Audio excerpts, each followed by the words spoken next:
มาย่างอนุสาวรีย์ย่างยามแรงวะเพื่อสิได้มาย่างมาอยู่เป็นเดือนเมื่อกี้นี่เป็นน้ำพุยเด้เดี๋ยวจะหมดเขาหมดเมื่อกี้นี่คนหลายพี่น้องซ้ำนี่ผู้ดีมาย่างมันบ่ฮ้อนหลายมันมาตอน4 โมงอ่ะลูกผู้ดีตายฮ้อนแต่ฮ้อนว่าเดี๋ยวอยู่ถึงมันก็จะเปิดไฟคนหลายด้วยนี่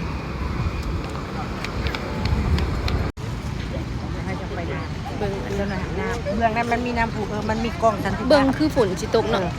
มีคลองสันติภาพไปถ่ายรูป ถ่ายรูปอยู่พุ่นแล้วบัดนั้นเราจึงเข้ามาถ่ายรูป ทางนี้นะงาม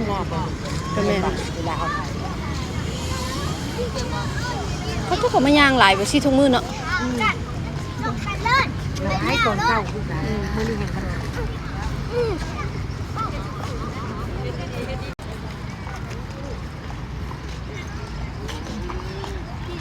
วันเวลาพี่น้องผมว่าจะต่างประเทศตรงเดินทางออกมามันคือเข้าไปฝรั่งน้องก็จะประพาแต่มันก็อยู่กลางทางเลยในประเทศไทยอันนี้ก็อยู่กลาง กลางทางเลย ก็ซ้ำกลางอันนี้นะค่ะคุ้มค่าที่เซ็นบอกเซ็นวิทย์จะมาให้เป็นอะไรที่มันยังได้บรรยากาศมันจะวิวงามเป็นบอกตะเวนตกดินนี่ วิวอันตะเวนกับ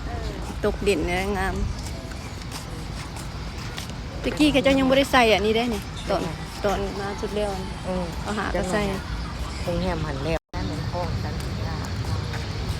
จะมาเข้าไปงานร้านคอฟฟี่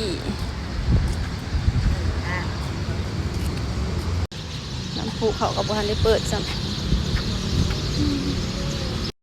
ยางเมืองทองอยู่ฮู้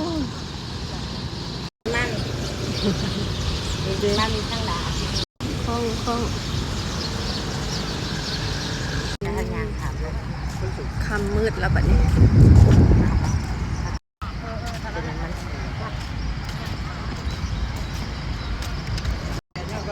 ผู้ใดก็มาถ่ายรูปเพราะช่วงนี้มันกำลังแบบอากาศดีอากาศเย็นสบาย สำนักงานนายกรัฐมนตรีทั้งที่ว่าทำเนียบขาวเลยเนาะบ่แม่นทำเนียบงานคือพูนทำเนียบขาวตัวนี้สำนักงานนายกเป็นหอคำแล้วแบบต้องไปอีกคุณทำเนียบขาวงามขนาดนี้ป้าตัวเจียหลายให้หลายบานไม่ได้เจียบินบ่อยู่เลือกเกียร์บิน